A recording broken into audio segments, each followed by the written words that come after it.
सोचो, अगर Avengers end game का सबसे important scene actually Doctor Doom की स्टोरी का फर्स्ट चैप्टर था।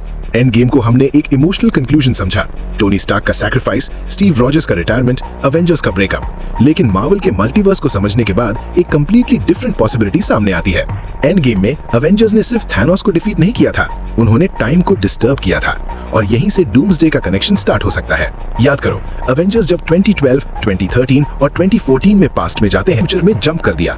मतलब एंड गेम के टाइम अवेंजर्स ने जो टाइमलाइन मैनिपुलेट की, उसका इम्पैक्ट सिर्फ उनके प्रेजेंट तक लिमिटेड नहीं था। मल्टीवर्स के रूल्स के हिसाब से ब्रांचेस क्रिएट होने का पॉसिबिलिटी यहीं से स्ट्रॉन्ग होता है।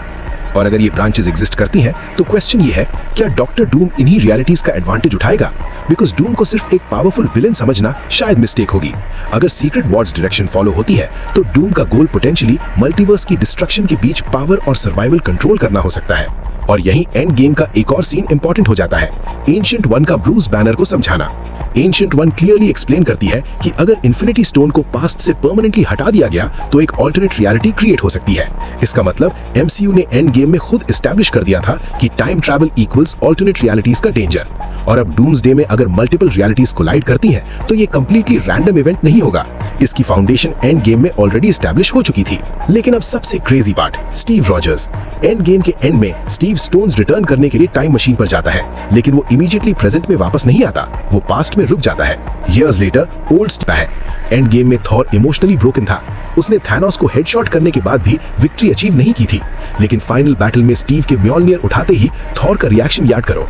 स्टीव म्योलनियर यूज करता है, थॉर स्टॉर्म ब्रेकर लेकर फाइट करता है, और अवेंजर्स फाइनली थैनोस के अगेंस्ट यूनाइटेड होते हैं। अब डूम्सडे में ट्रेलर स्टीव और थॉर को फिर से एक डेंजरस सिचुएशन में कनेक्ट करता हुआ दिखाता है। तो पॉसिबिलिटी ये है कि डूम के अगेंस्ट ओरिजिनल अवेंजर्स लेगेसी फिर से एक्टिवेट हो रही है। और अगर स्टीव और थॉर एक साइड पर हैं, तो सैम विल्सन के लिए ये मोमेंट कितना इंपॉर्टेंट होगा, क्योंकि एंड गेम में सैम को शील्ड मिला था, स्टीव ने उससे अपना सक्सेसर चूज किया, और अब डूम्सडे में ओल्ड अवेंजर्स लेगेसी और न्यू अवेंजर्स जनरेशन एक ही बैटलफील्ड पर आ सकती है। ये सिर्फ फैन सर्विस नहीं होगा, ये एक्चुअली एंड गेम की लेगेसी का कंटिन्यूएशन हो सकता है। और अब टोनी स्टार्क, यहाँ सबसे डेंजरस थ्योरी स्टार्ट होती है। Robert Downey junior doctor Doom के रोल में रिटर्न कर रहे हैं। टेक्निकली वो टोनी स्टार्क नहीं है, लेकिन मार्वल स्टूडियोज ने जानबूझकर एक ऐसा कास्टिंग डिसीजन लिया है जहां अवेंजर्स के सामने टोनी स्टार्क के फेस वाला एक्टर एक कंप्लीटली डिफरेंट कैरेक्टर, उसके लिए फादर फिगर जैसा था। एंड गेम में पीटर टोनी के सामने वापस आता है, टोनी की डेथ देखता है, और अब फ्यूचर में उसी फेस के सामने खड़ा होता है, लेकिन एज द विलन। अगर मार्वल इस इमोशनल एंगल को प्रॉपर्ली यूज करता है, तो डूम वर्सेस स्पाइडरमैन का कॉन्फ्रंटेशन एमसीयू के मोस्ट इमोशनल मोमेंट्स में से एक बन सकता है। और फिर एंड गेम का फाइनल कनेक्शन आता है, द स्नैप। थैनोस में इन्फिनिटी स्टोन से यूनिवर्स की पॉपुलेशन का हाफ इरेज किया, अवेंजर्स ने उस डैमेज को रिवर्स किया, टोनी ने फाइनल स्नैप किया। लेकिन मल्टीवर्स में प्रॉब्लम यह है कि हर रियलिटी में सेम इवेंट्स नहीं हुए।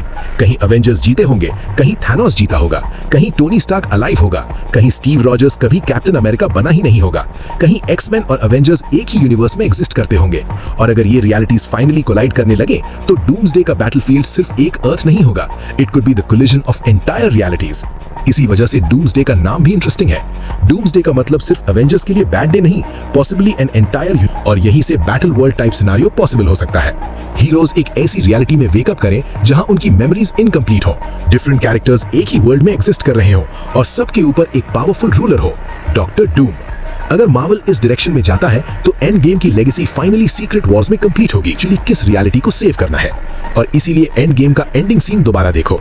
स्टीव शील्ड सैम को देता है, अवेंजर्स का एक एरा खत्म होता है, लेकिन मार्वल सिनेमैटिक यूनिवर्स में कोई एंडिंग एक्चुअली एंडिंग नहीं होती, because somewhere another timeline exist करती है, अनदर स्टीव एग्जिस्ट करता है, अनदर टोनी एग्जिस्ट करता है, अनदर अवेंजर्स टीम एग्जिस्ट करती है, और शायद डॉक्टर डूम भी वहीं वेट कर रहा है। और अब यहीं पर एंड गेम का एक नया चैप्टर इंटरेस्टिंग हो जाता है, क्योंकि एंड गेम अवेंजर्स दोबारा थिएटर्स में एंड गेम ऑनकोर के नाम से रिटर्न कर रही है, जिसमें न्यू फुटेज भी देखने को मिलेगा। और अगर मार्वल इस री रिलीज में ऐसे मोमेंट्स या फुटेज को हाईलाइट करता है जो पहले इग्नोर हो गए थे, तो फैंस नेचुरली एक ही चीज सर्च करेंगे, क्या एंड गेम में डूम्सडे के क्लूज पहले से छुपे हुए थे?